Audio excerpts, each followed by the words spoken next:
موسیٰ علیہ السلام آئے، اپنے قوم کو، بنی اسرائیل کو ایک جبر کی حکومت سے آزاد کروایا، اور جب اس ملعون کا تختہ الٹ دیا گیا، اللہ نے اس کو سمندر میں غرق کر دیا۔ 1 سال نظام آیا دنیا کے اندر، بنی اسرائیل کو ایک آسمانی نظام دیا گیا، اور بنی اسرائیل نے مان کے لیا تھا کہ اگر ہم آزاد ہو گئے تو اللہ سے کتاب لے آنا، یہ 9 پارے میں پوری بحث ہے، تو ہم اس کے مطابق اپنی زندگی گزاریں گے۔ اب آزادی بھی مل گئی، کتاب بھی آ گئی۔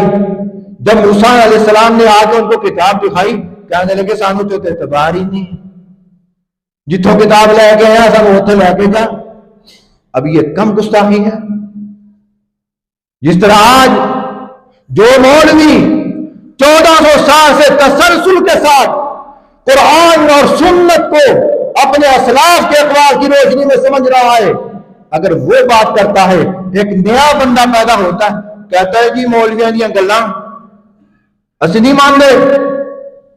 اس طرح کے اعتراض اس وقت بھی بنی اسرائیل کے لوگوں نے کیے تھے کہ ہم تیری کتاب کو نہیں مانتے، جہاں سے کتاب لے کے آئے ہمیں وہاں لے کے جا۔ موسیٰ علیہ السلام نے پھر کیا ہے، جب فرعون کی حکومت ختم ہو گئی، اب امن آ گیا۔ جب امن قائم ہوا، اب موسیٰ علیہ السلام نے اپنی قوم کی معاشی ترقی کی طرف توجہ کی۔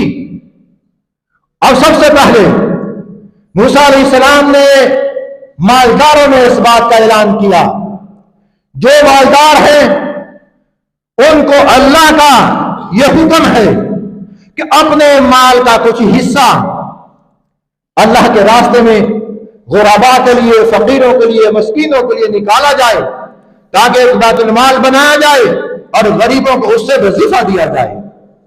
قارون بھی انہی مالداروں میں سے ایک مالدار تھا، بڑا مالدار تھا، جس کے پاس جتنا زیادہ مال ہوتا ہے اللہ کے راستے میں خرچ کرنے کے لیے اس کا دل اتنا ہی چھوٹا ہوتا ہے۔ سب کی بات نہیں کرتا، عموماً نام دیکھا گیا ہے، ذرا بات کر دو ماتھے پہ بل پڑ جاتے ہیں۔ باتیں میں بل نہیں ڈالنا چاہیے، یہ مال تمہارا نہیں ہے، اللہ کا دیا ہوا ہے۔ اگر کہو گے کہ ہم نے خود کمایا ہے، تو موسیٰ علیہ السلام کو قارون نے یہی تو بات کہی تھی، قال انما اوتیت علی علم، مجھے علم دیا گیا، میں نے اپنے علم سے یہ مال کمایا ہے۔ موسیٰ علیہ السلام نے اپنی قوم کو ایک اچھا اور مضبوط نظام معیشت دینے کے لیے نظام زکوٰۃ رائج کیا۔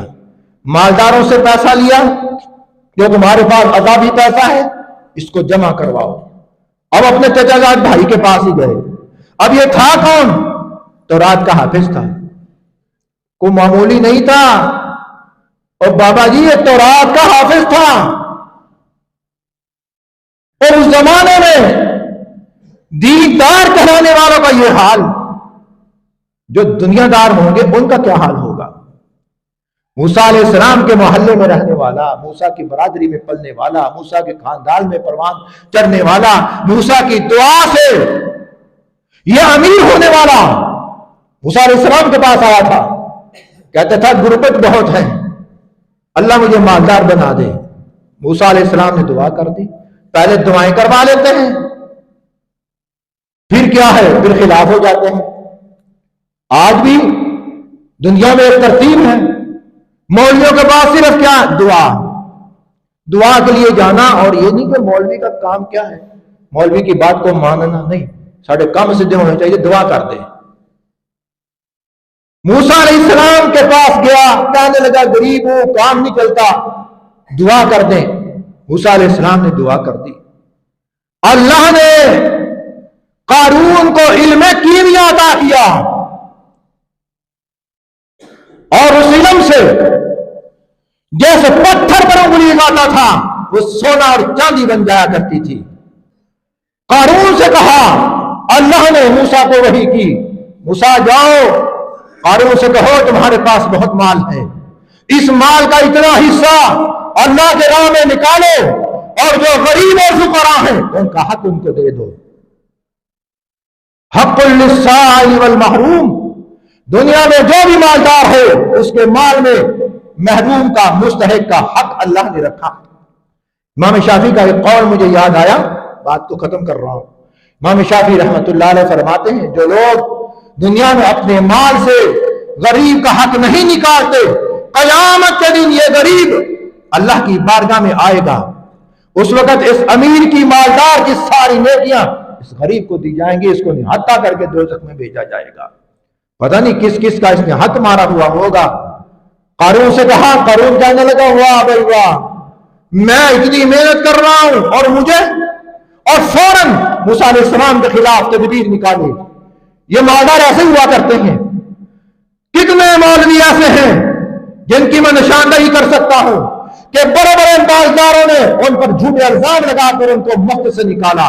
صرف اس میں نہ کر انہوں نے سود کے خلاف تقریر کر دی, انہوں نے زکات کے بارے میں تقریر کر دی, الزام لگا دیا. مولوی ڈنڈا موسیٰ علیہ السلام کے خلاف عورت کو تیار کر لیا, کہنے لگا اتنا مال دوں گا, موسیٰ جو وعظ کر رہا ہوگا بھرے نجم میں کہہ دینا کہ اس نے میرے ساتھ زنا کیا ہے. عورت بھی تیار ہو گئی. اس طرح کے لوگ ہر دور میں مل جایا کرتے ہیں, کوئی کمی نہیں ہوتی اس طرح کے لوگوں کی. اب عورت تیار ہوئی, بھرے مجمع میں آ گئی. آگے جب کہنے لگی, موسیٰ علیہ السلام جلال میں آ گئے, اپنا عصا اس کی طرف لہرایا, کہا اے عورت کھڑی ہو جا, اور اللہ کو حاضر ناظر کرتے ہوئے اس بات کی قسم اٹھا کر کہہ دے کہ تو نے جو بات کہی ہے یہ سچی ہے, یہ کس نے تجھے کہا ہے. وہ ساتھ کانپ گئی, کہنے لگی موسیٰ نہیں نہیں, مجھے قارون نے تیار کیا تھا. یہ اس طرح کے ہوتے ہیں مالدار, جب یہ چلاکیاں کرتے ہیں اہل حق کے خلاف کہ صرف اس لیے یہ کہہ دیا کہ اپنا مال میں سے کوئی تھوڑا سا مال دے دو, دشمنی پڑ گئی. پھر دشمنی کا انجام کہاں تک پہنچتا ہے یہ موسیٰ علیہ السلام کے واقعے میں سارا ثابت ہے. موسیٰ علیہ السلام نے اس قارون کے خلاف اپنے ہاتھوں کو فضائے آسمانی میں اٹھایا اور اللہ سے دعا کی کہ اللہ اس قارون کو زمین میں دھنسا دے.